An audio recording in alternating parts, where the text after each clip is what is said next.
এই ছোট্ট গ্রামের একটা ছোট্ট চাষি পরিবারের মেয়ে আমি।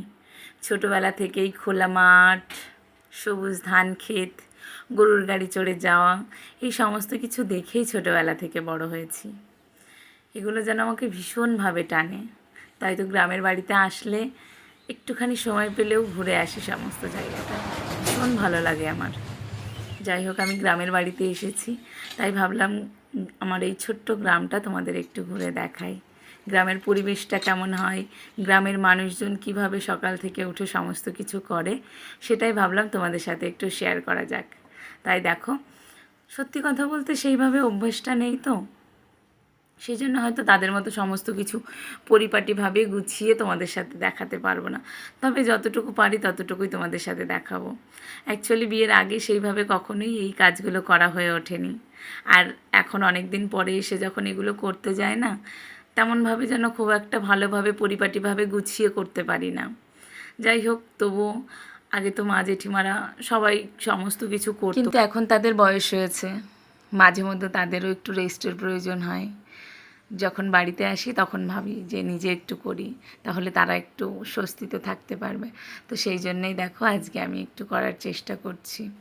আমার গলার ভয়েসটা তোমাদের একটু অন্যরকম লাগতে পারে, কারণ কিছুদিন হলো জানো তো গলাটা আমার এইভাবে বসে আছে। এখানে আসার পর থেকে বিশেষ করে কথা বলতেও একটু অসুবিধা হচ্ছে। আশা করব তোমাদের খুব একটা অসুবিধা হবে না। যাই হোক, চলো সকালবেলা উঠে দেখো মা জেঠিমা এখনও ওঠেনি, তো আমি সকাল সকাল উঠে একটু উঠোনটা ঝাঁট দিয়ে ভাবলাম রান্নাঘরটা একটুখানি পরিষ্কার করে নিই। তো সেই জন্যে দেখো রান্নাঘর পরিষ্কার করে চলে এসেছি উনুনের কাছে। আমাদের বাড়িতে কিন্তু এখনও মাটির উনুনে রান্নাবান্না হয়, কাঠের জ্বালানিতে বা যে কোনো জ্বালানিতে। অ্যাকচুয়ালি আমাদের বাড়িতে বললে ভুল হবে, গ্রামের বেশিরভাগ বাড়িতেই কিন্তু এখনও এই মাটির উনুনেই রান্নাবান্না করা হয়। গ্যাসের ওভেন যে নেই সেটা না, আছে, কিন্তু তারা মাটির উনুনে রান্না করতেই বেশি স্বাচ্ছন্দ্য বোধ করে। আর সত্যি কথা বলতে রান্না করলে তার স্বাদটাও অন্যরকম হয়। যাই হোক, সেই জন্যেই মাটির উনুনে রান্না হলেও সকালবেলা কিন্তু সেটাকে খুব ভালোভাবে পরিষ্কার করে এইভাবে মাটি দিয়ে লেপে নিতে হয়। তো সেটাই আমরা করছি, কারণ বাসি উনুনে রান্না করতে নেই, শুনেছি ছোট থেকে মা জেঠিমাদের দেখেছি এইভাবে পরিষ্কার করতে তাদেরকে। তো যেহেতু করি না তবুও দেখেছি, তো তো সেটাই সেইভাবেই করছি। দেখো তার মধ্যেও ভুল করে ফেলেছি, এখানে প্রত্যেক দিন কিন্তু উনুনের ছাইটা ফেলতে হয়, না ফেললে পরের দিন উনুনে জ্বালাতে গেলে খুব অসুবিধা হয়। তো দেখো আমি ভুলে গেছিলাম। তো এখন আমি এটাকে পরিষ্কার করে নিয়ে তারপরে আবার একটুখানি লেপে দিলাম, ব্যাস হয়ে গেল। এবার একটু, যেহেতু পুরোটা শান শুধু উনুনের ওইটুকু মাটির, তো সেই জন্য আমি ওটাকে একটু মুছে দিলাম। মোছার পরে যে থালা বাসনগুলো ছিল সেগুলো আমি নিয়ে গেছি। তো নিয়ে যাওয়ার পরে দেখছি মা ওখানে থালা বাসন মাজছে। আমি মাকে বললাম, মা তুমি যাও, আমি এগুলোকে ধুয়ে নিয়ে যাচ্ছি। তো দেখো মায়ের আর জেঠিমাদের একসাথে থালা বাসনগুলো নিয়ে গেছি, তো দুটো বালতি একসাথে রয়েছে। আমি যেহেতু সবসময় ব্যবহার করা হয় না, আমি কিন্তু গুলিয়ে ফেলেছি প্রথমেই যে কোনটা কার বালতি। এবার আবার মাকে ডাকছি যে কোনটা কার একটু দেখে বলে যাও, তাহলে আমি সেইভাবে রাখবো। তো মা আবার এসে আমাকে বলে দিয়ে গেল কোনটা মায়ের আর কোনটা জেঠিমার। তো দেখো আমি থালা বাসনগুলো ধুয়ে নিচ্ছি।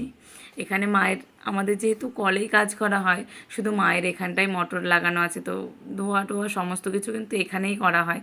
তো সেই জন্য আমি এখানে একবারে এনে ধুয়ে নিলাম সমস্ত কিছু। থালা বাসনগুলো আমার ধোয়া কমপ্লিট হয়ে গেছে। ভাবলাম কলপাটটা একটু নোংরা হয়েছে, একটুখানি পাইপ দিয়ে জল দিয়ে পরিষ্কার করে দিই। তো সেই জন্য দেখো পাইপ দিয়ে জল দিয়ে আমি পরিষ্কার করে দিচ্ছি, দেওয়া হয়ে গেছে আমার। তারপর ভাবলাম থালা বাসনগুলো মায়েরটা মায়ের ঘরে দিয়ে এসে জেঠিমারটা জেঠিমার ঘরে, তো দিয়ে আমরা চলে এসেছি। আর জানো তো এই সময় একটা শাক পাওয়া যায় যেটা আমার খুব পছন্দের, তো ভাবলাম আজকে একটু সেই শাকটা তুলে নিয়ে আসি। অনেকে হয়তো এই নামটা শুনেছো, পাট শাক। পাট শাক কিন্তু আমার ভীষণ ভালো লাগে খেতে। অনেকে হয়তো খেয়েছো, অনেকে খাওনি। যারা খাওনি তারা হয়তো বুঝতে পারবেন এটা কেমন, যারা খেয়েছো তারা জানো। আমার কিন্তু ভীষণ ভালো লাগে।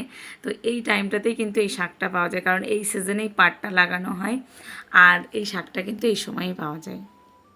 আমাদের কিন্তু এই মাঠে, আমাদের সামনের জমিতেই কিন্তু এই পাট শাক লাগা। সেজন্য চলে এসেছি দেখো পাটের জমিতে। পাটগুলো কিন্তু বেশ বড় হয়ে গেছে এখন। আর গিয়ে দেখছি কয়েকজন লোক ওখানে পাট তুলছে আর কি। পাটটা অনেকটা ঘন, তো একটু তুলে দিচ্ছে যাতে পাটটা একটু হালকা হয়, হালকা হলে পাটটা অনেকটা ভালো হয়। সেই জন্য দেখো ওনারা তুলছে, আর আমি সেই জন্য এই দিক থেকে কিছু পাটের পাতা তুলে নিচ্ছি, কারণ এই পাটের শুধুমাত্র যে পাতাগুলো আছে সেগুলোই খাওয়া যায়। সব রকমভাবেই খাওয়া যায়, তোমরা তরকারি করে খেতে পারো, ভাজা করে খেতে পারো। আমার কিন্তু পাট শাকের তরকারিটা ভীষণ ভালো লাগে খেতে। তো সেই জন্য দেখো আমি এসেছি তুলতে। তো দেখো পাট তুলে নিচ্ছে, আমার থেকে বড় বড় হয়ে গেছে গাছগুলো। তো সেই জন্য পাট পাতাগুলো একটু ধরে ধরে তুলতে হচ্ছে, কারণ একটু জোরে টান দিলে না পাটের আগাগুলো সম্পূর্ণ ভেঙে যাবে। আর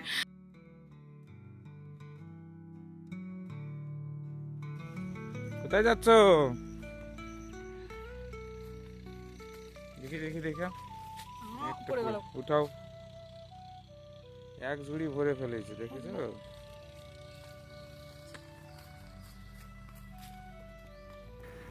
শাক তুলে আস্তে আস্তে অনেকটা বেলা হয়ে গেছিলো, তো ভাবলাম একটুখানি চাউমিন করে নিই।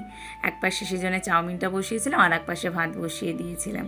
মা আর জেঠিমা দুজনেরই শরীরটা আজকে একটু খারাপ, তো সেই জন্য মা বললো এক জায়গায় রান্না করতে। তো সবার জন্য আজকে এক জায়গায় রান্না হয়েছে। আমি রান্নাটা বসিয়েছিলাম যেহেতু, তো সেই জন্য ভাতটা হয়ে গেছে। দেখো ভাতটা নামিয়ে দিয়েছি, এখনও দুটো সবজি করলেই ব্যাস রান্না কমপ্লিট হয়ে যায়। তো সবজি তরকারি করে তারপরে আমাদের একটু বাজারে কাজ রয়েছে, দুজনে একটু বাজারে যাব। তো সেই জন্য দেখো দুপুরবেলাতে টোটো পাওয়া যাচ্ছিল না, আমাদের বাড়ির থেকে বাজারটা বেশ খানিকটা দূরে। তো সেই জন্য দেখো খানিকটা হেঁটে যাওয়ার পরেও দাঁড়িয়ে রয়েছি, রোদ্রে এতটা তাপ যে যেতে পারছিলাম না। কাজটা কমপ্লিট করে একটু তালশ্বাস নিয়ে বাড়ি এসেছি। বাড়ি এসে স্নান খাওয়া দাওয়া করে একটু রেস্ট করেছি। করার পরে বিকালবেলা মা বললো ওই ঘরে ফ্রিজটা রয়েছে, ওই ঘর থেকে ফ্রিজটা বড় ঘরে নিয়ে চলে আসতে, নতুন যে পাকা ঘরটা আছে আমাদের সেখানে। তো সেই জন্য দেখো ফ্রিজটা নিয়ে এসেছে। ফ্রিজটা একটু নোংরা হয়েছে, তো মাকে বললাম দাও আমি একটু পরিষ্কার করে দিই, একবারে ঘরে তুলে দিও। তো সেই জন্য বাইরে থেকে একটু পরিষ্কার করে দিয়েছি, দিয়ে মা সবাইকে নিয়ে ফ্রিজটা ঘরে তুলে দিল। আর জানো তো আমাদের বাড়িতে যেহেতু জাম গাছ রয়েছে, বাড়ির ওই সাইডটা খুব নোংরা হয়। তো সেই জন্য দেখো জাম পড়েছিল, আমি বললাম তাহলে একটু ঝাড় দিয়ে দিই, পরিষ্কার হয়ে যাক।